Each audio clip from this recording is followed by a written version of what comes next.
بسم الله الرحمن الرحيم وكذلك أنزلناه حكما عربيا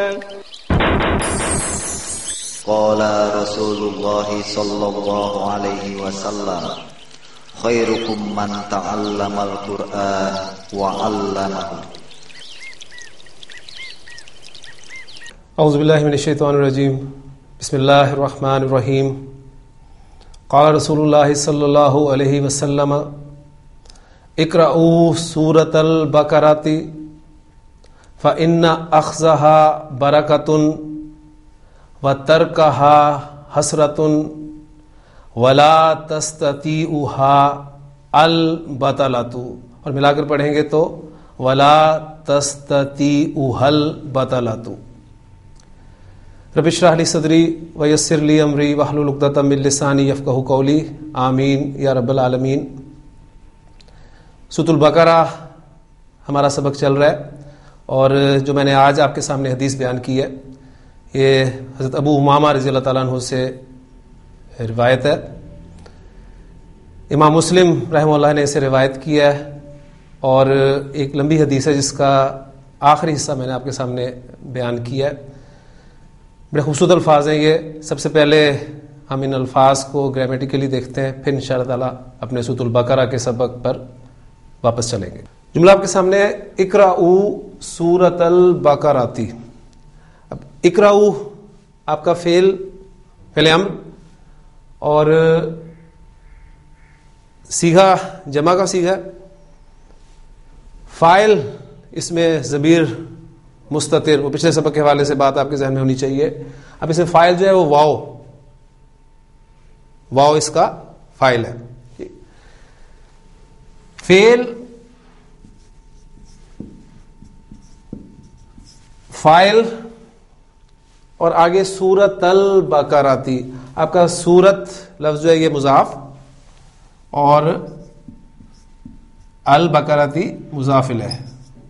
مضاف اور مضاف الیہ مل کر یہ آپ کا بن گئے مفعول، اور فعل اپنے فاعل اور مفعول سے مل کر جملہ فعلیہ انشائیہ ہوا. تو اقرؤوا سورۃ البقرہ،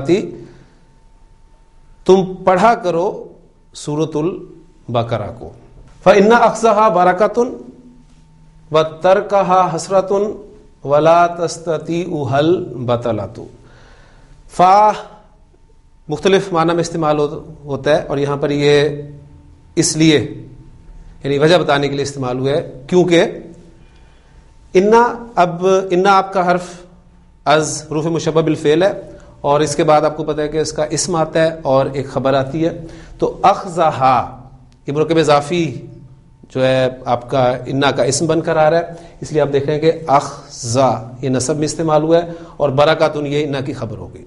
پھر واو حرف عطف، اور ترکہا ترکن لفظ چھوڑ دینا، اور حسرتن اس کا چھوڑنا حسرت ہے.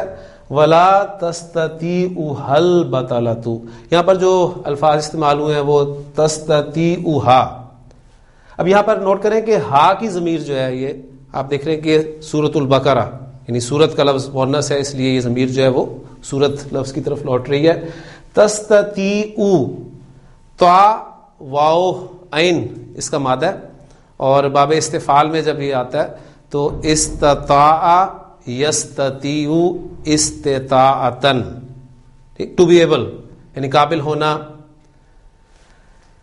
یستطیع تستطیع لا تستطیع ہا. صیغہ نمبر 1 اور صیغہ نمبر 4 جب یہ آ جائے تو اس کے بعد آپ کو فاعل آگے ظاہر مل سکتا ہے. آگے دیکھیں حالت رفع میں کوئی اسم نظر آ رہا ہے تو اس کا فاعل ہے وہ آپ کو نظر آ رہا ہے البطلۃ. حالت رفع میں لہذا اس کا فاعل ہے. یعنی البطلۃ سے مراد کیا ہے؟ یعنی یہ لفظ ہے جمع کا لفظ ہے، اور باطل اس کا واحد اسم ہے. یعنی باطل کی جمع جو ہے وہ بطلۃن.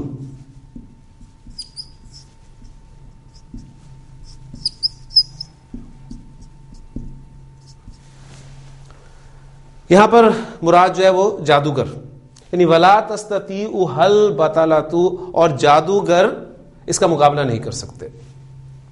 یہ بطلاتن کا وزن جو ہے یہ نوٹ کریں جمع مکسر کا وزن ہے, اور فعلاتن اس وزن پہ بہت سارے الفاظ کی جمع آتی ہے. مثلا کافرن,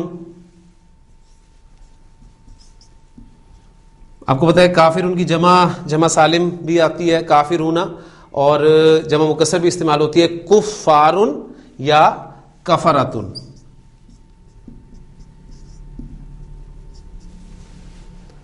پھر اس طرح فاجرن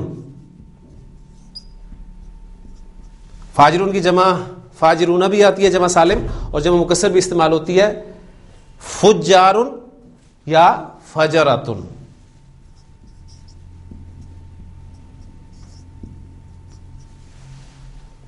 اولئک هم الکفرۃ الفجرہ, قرآن مجید میں یہ جمع بھی استعمال ہوئی ہے. اسی طرح پھر بارن نیکوکار, اس کی جمع براراتن. پھر سفراتن, پھر طالبن کی جمع طلباتن. تو یہ وزن جو ہے آپ کا فعلاتن کا وزن, یہ ایک جمع مکسر کا وزن ہے. اس میں اب باطلن کی جمع مکسر کے طور پہ لفظ استعمال ہوئے, اس لیے آپ دیکھیں گے کہ یہاں پر فعل کا صیغہ جو ہے صیغہ 4 یعنی واحد مؤنث غائب والا صیغہ استعمال ہوا ہے. تو اس حدیث کو ایک مرتبہ پھر ذہن میں تازہ کر لیں. حضور کا بڑا خوبصورت فرمان ہے, اقرؤ سورۃ البقرہ, سورۃ البقرہ پڑھا کرو, یعنی ضرور پڑھا کرو. فإن أخذها برکۃ, اس لیے کہ اس کا پڑھنا باعث برکت ہے. وترکها حسرۃ, اور اس کا چھوڑ دینا باعث حسرت ہے. ولا تستطيع البطلۃ, اور جادوگر اس کا مقابلہ نہیں کر سکتے. تو یہ حدیث جو میں نے آپ کے سامنے, حدیث کا بلکہ ایک حصہ آپ کے سامنے میں نے بیان کیا, اور گرامیٹیکلی اس کا انالیسس بھی الحمدللہ ہمارا ہو گیا. اب ہم باقاعدہ اپنے سبق سورۃ البقرہ کی آیت نمبر 3 کی طرف آتے ہیں. اعوذ باللہ من الشیطان الرجیم, بسم اللہ الرحمن الرحیم. الف لام میم ذالک الکتاب لا ریب فیہ ھدی للمتقین الذین یؤمنون بالغیب ویقیمون الصلاۃ ومما رزقناہم ینفقون. صدق اللہ العظیم. یہ 3 آیات سورۃ البقرہ کی میں نے آپ کے سامنے تلاوت کی ہیں, جن میں سے 2 آیات الحمدللہ ہم اپنے پچھلے سبق میں پڑھ چکے ہیں. یعنی 2 آیات وہ کون سی تھیں؟ پہلی تھی الف لام میم, جو حروف مقطعات پر مشتمل تھی, اور دوسری آیت جو ہے وہ ذالک الکتاب لا ریب فیہ ھدی للمتقین. تو تیسری آیت جو ہے وہ الذین یؤمنون بالغیب وَيُقِيمُونَ الصَّلَاةَ وَمِمَّا رَزَقْنَاهُمْ يُنْفِقُونَ. تو یہ آیت جو ہے یہ آپ کی تیسری آیت ہے. اس آیت میں آپ دیکھیں گے کہ آپ کو پہلا لفظ جو ہے وہ الذین نظر آ رہا ہے. الذین اسم موصول ہے, اور اسم موصول جب بھی آئے گا تو ظاہر بات ہے اس کا آگے صلہ آئے گا, اور صلہ میں آیت کا ہونا ضروری ہے. وہ چند باتیں جو بار بار آپ کے سامنے آئیں گی, اور بار بار انشاءاللہ تعالی ہماری یہ تازہ ہوتی جائیں گی. یؤمنون بالغیب, یؤمنون, اب یہ یؤمنون آپ کا فعل مضارع, اور مادہ اس کا حمزہ میم نون, یہ سب چیزیں آپ کے پاس جو نوٹس ہیں اس میں لکھی ہوئی ہیں, اس لیے میں زبانی یہاں آپ کے سامنے ان کو بیان کر رہا ہوں, وہاں سے آپ دیکھ سکتے ہیں. یعنی حمزہ میم نون اس کا مادہ ہے. باب سمیع سے جب یہ استعمال ہوتا ہے, سمیع یسمعو یعنی ثلاثی مجرد کے باب سے جب استعمال ہوتا ہے, تو ماضی مضارع کا پہلا صیغہ اس کا بنے گا آمنہ یأمنو. اس کا مصدر جب امنن استعمال ہوتا ہے تو اس کے معنی ہوتے ہیں امن میں ہونا, امن پانا, چین پانا. پھر مصدر اس کا امنن میم کی زبر کے ساتھ, تو اس وقت اس کے معنی کسی سے بے فکر ہونا, کسی کی طرف سے مطمئن ہونا. اور جب اس کا مصدر امانتن استعمال ہوتا ہے تو اس وقت اس کے معنی ہوتے ہیں کسی پر اعتبار کرنا, یا کسی کو امین بنانا, یا کسی کے پاس امانت رکھنا. تو مصدر سے جو ہے تھوڑے سے معنی میں فرق آپ کے سامنے یہاں پر آئے گا. یہی مادہ حمزہ میم نون جب باب افعال میں استعمال ہوگا تو ماضی مضارع کا پہلا صیغہ آپ کا بنے گا آمنا یؤمنو ایمانن. مصدر جو ہے ثلاثی مزید فی ابواب کے مصادر آپ کو پتہ ہے ان کے ابواب کے نام پر ہی مشتمل ہے, لہذا فوری طور پہ مصدر بھی آپ ان کا بول سکتے ہیں. تو ایمان کے معنی آپ کو پتہ ہے جب ہم ثلاثی مجرد سے مزید فی باب میں لے کے جائیں گے تو اس کے معنی بنیں گے کسی کو امن دینا. اسی معنی کے اعتبار سے آمن یؤمنو سے اسم الفاعل بنے گا مؤمنن, یعنی امن دینے والا. اور پھر جب اس پہ الف لام داخل کریں گے تو وہ لفظ بن گیا المؤمن. اور المؤمن آپ کو پتا ہے کہ اللہ تعالیٰ کا ایک نام ہے. تو المؤمن امن دینے والا. آمنا یؤمن کے ساتھ با کا صلہ جب استعمال ہوتا ہے, یعنی با کی پریپوزیشن استعمال ہوتی ہے, تو اس وقت اس کے معنی بنیں گے کسی پر ایمان لانا. اس لیے آپ دیکھیں گے کہ آمنا سے جب ہم گردان کرتے ہیں, ماضی کی گردان کرتے ہیں, تو جو واحد متکلم کا صیغہ بنتا ہے وہ بنتا ہے آمنتو, میں اللہ پر ایمان لایا. تو اس کی عربی بنے گی آمنتو باللہ, یعنی با کی پریپوزیشن استعمال ہوگی, ذہن میں رکھیے گا. عربی زبان میں یعنی ہم یہ کہہ سکتے ہیں کہ اس کا مفعول جو ہے وہ ڈائریکٹ استعمال نہیں ہوتا, یعنی با کے صلے کے ساتھ پریپوزیشن کے ساتھ استعمال ہوتا ہے. بالکل اسی طرح ہے جس طرح انگلش میں ہم کہتے ہیں کہ آئی بلیو ان اللہ, یعنی آپ ان کی پریپوزیشن استعمال کرتے ہیں انگلش میں. اردو میں آپ کہہ رہے ہیں کہ میں اللہ پر ایمان لایا, یعنی پر کی پریپوزیشن استعمال کر رہے ہیں. عربی زبان میں آپ با کی پریپوزیشن استعمال کریں گے, یعنی آمنتو باللہ. لہٰذا آپ یہاں دیکھیں گے یہاں پر جو استعمال ہوا ہے یؤمنون بالغیب, یعنی وہ غیب پر ایمان رکھتے ہیں, غیب پر ایمان لاتے ہیں. آمنا یؤمنو اس کے ساتھ لام کا صلہ, لام کی پریپوزیشن بھی استعمال ہوتی ہے, اور اس وقت اس کے معنی جو ہے وہ بنتے ہیں سچ ماننا یا مطیع ہونا. یؤمنون فعل مضارع ہم نے قرار دیا ہے, اور فعل ہے. صیغہ کون سا ہے؟ صیغہ نمبر 1 اور 4 اگر ہو تو فاعل آگے ظاہر آ سکتا ہے. اگر 1 اور 4 صیغے کے علاوہ کوئی صیغہ ہے تو فاعل آپ فوری طور پہ ساتھ ہی منشن کریں گے. اب یہ صیغہ ظاہر ہے نہ 1 ہے نہ 4 ہے, بلکہ یہ صیغہ نمبر 3 ہے, یعنی یؤمنو یؤمنانی یؤمنون. اب اس میں فاعل کون سا ہے؟ واو, یعنی واو ضمیر مرفوع متصل اس کا فاعل ہے. اب یعنی پچھلے لیکچر کو سامنے رکھتے ہوئے اب یہ باتیں ہم انشاءاللہ تعالی اس آج سے جو ہے اس طریقے سے سامنے رکھیں گے. تو واو اس کا فاعل ہے, اور با حرف جار, اور الغیب یہ مجرور. اب جار مجرور یہ متعلق ہو گئے فعل کے, ٹھیک ہے. اب متعلق ہم انہیں کہیں گے کیونکہ جار مجرور رہیں گے.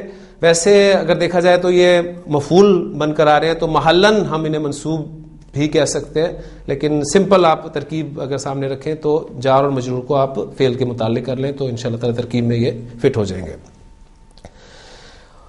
اس کے بعد ایک چھوٹا سا جملہ یہ ہو گیا یؤمنون بالغیبی, اس کو ہم نے الذین کا صلہ بنا دیا, لیکن آگے آ رہا ہے حرف عطف واو, لہٰذا ابھی ہم اس یؤمنون بالغیبی کو معطوف علیہ قرار دے دیتے ہیں. واو حرف عطف ہو گیا ہمارا. اس کے بعد یقیمون الصلاۃ, یہ جو دوسرا جملہ ہے اس کو ہم معطوف قرار دے دیں گے. اب یقیمون الصلاۃ, اس جملے پر بھی اگر آپ غور کریں تو یؤمنون یقیمون باب فعال سے یہ فعل استعمال ہوا ہے. قاف واو میم اس کا مادہ ہے. ثلاثی مجرد میں باب نصرہ سے یہ استعمال ہوتا ہے. قام یقومو قیامن, تو اس کے معنی ہوتے ہیں کھڑا ہونا, قائم ہونا. پھر باب فعال میں جب یہ آئے گا تو اقوما یقومو, یعنی نارمل جو سیغے اس کے ماضی اور مضارع کے پہلے پہلے بنیں گے. اور پھر چونکہ یہ اجوف فعل ہے اور اجوف واوی ہے, لہٰذا جب اس پہ قواعد اپلائی ہوں گے تو یہ اقوما یقومو سے بن جائے گا اقاما یقیمو. اور اجوف جب بھی باب فعال سے استعمال ہوتا ہے, چاہے وہ واوی ہو چاہے یائی ہو, تو مصدر جو ہے وہ افعالت ان کے وزن پہ آتا ہے, ذہن میں رکھیے گا. یعنی اقوما یقومو اقاما یقیمو, مصدر ہم اس کا اقامتن بولیں گے, اقامتن. را واو دال باب فعال میں لے کے جائیں, ارادہ یریدو ارادتن, اجوف کی میں بات کر رہا ہوں. پھر شین واو را, اس کو آپ لے کے آئے باب فعال میں تو یہ آپ کا بن گیا اشارہ یشیرو اشارتن, ٹھیک. پھر اضافہ یضیفو اضافتن. تو اجوف جب بھی باب فعال میں استعمال ہوگا تو اس کا مصدر, اس کا ایک وزن جو ہے خاص طور پہ آپ نے یہاں پر نوٹ کرنا ہے.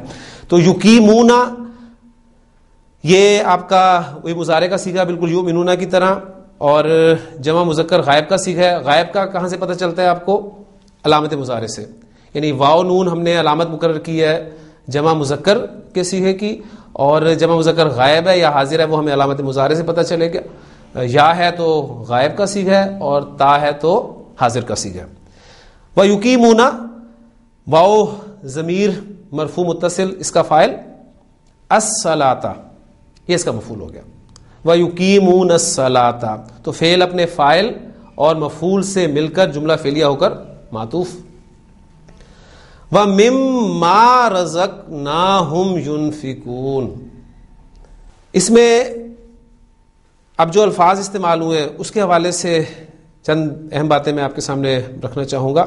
پہلے ہم جو پچھلا حصہ ہے اس کو ذرا ٹرانسلیٹ بھی کر لیں کہ یؤمنون بالغیب کا ترجمہ ہمارے سامنے آ چکا ہے کہ وہ غیب پر ایمان رکھتے ہیں، غیب پر ایمان لاتے ہیں. وَيُقِيمُونَ الصَّلَاةَ اور نماز قائم کرتے ہیں.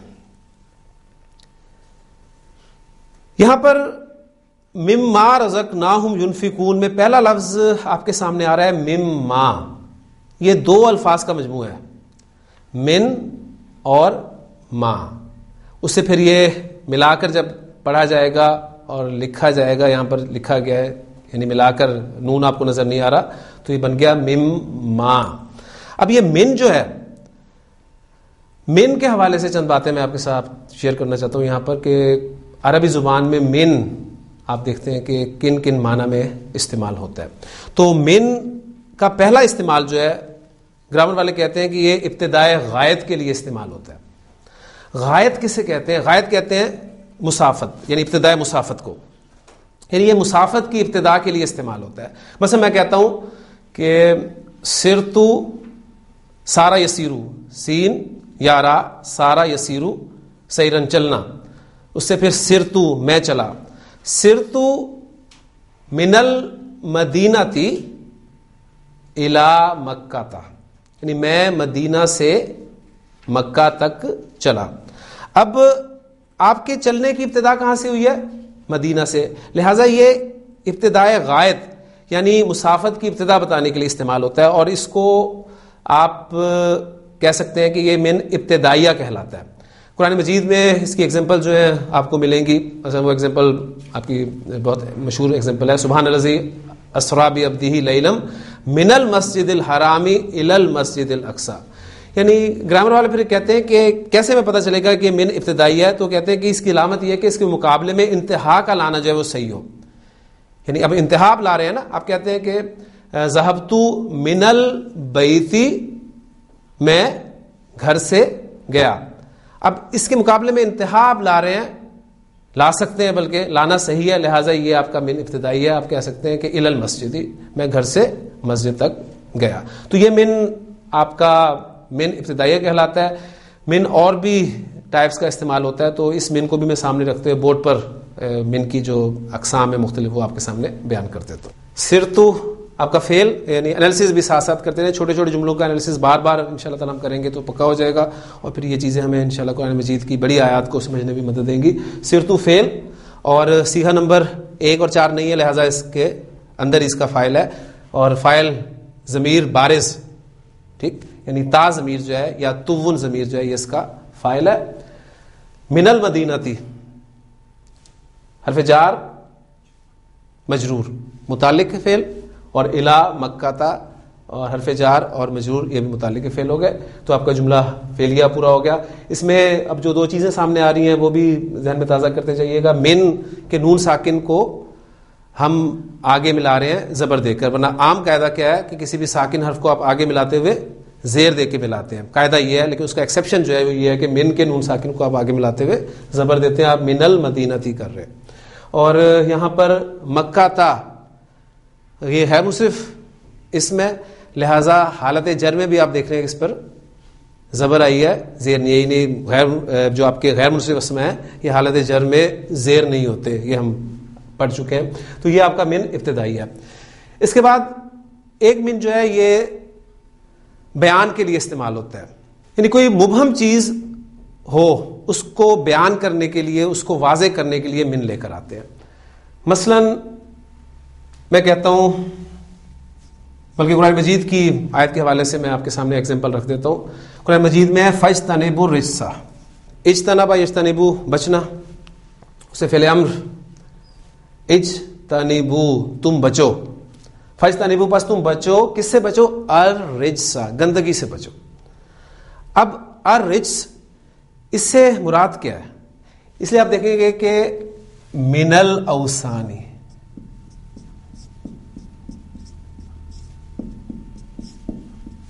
یعنی بتوں سے. اب یہ من جو ہے یہ اس الرجس اسم کو اس کو بیان کرنے کے لیے استعمال ہوا ہے، اور قرآن مجید میں یہ کثرت سے آپ کو من ملے گا. گرامر والے کہتے ہیں کہ یہ من کی قسم جو ہے من بیانیہ ہے.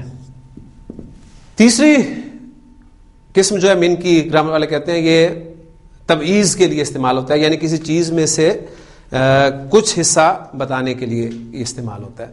مثلا میں کہتا ہوں کل ہاذا، یہ کل جو ہے کون سا کل ہے؟ یہ کھانے والا کل ہے، ٹھیک ہے. کل تو کھا، ہاذا تو یہ کھا، تو اس کا مطلب ہے تو یہ کھا. لیکن اگر میں کہتا ہوں کل من ہاذا،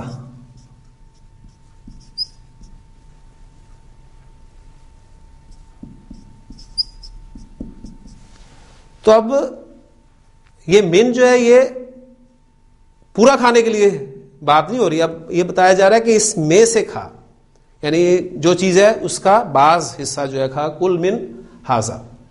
اسی طرح آپ کہتے ہیں کہ اخذت، اخذ یاخذ لینا پکڑنا، اخذت دراہم، میں نے درہم لیے. اب میں اس کے ساتھ جب من لگاتا ہوں میں جملہ بولوں گا اخذت من الدراہم،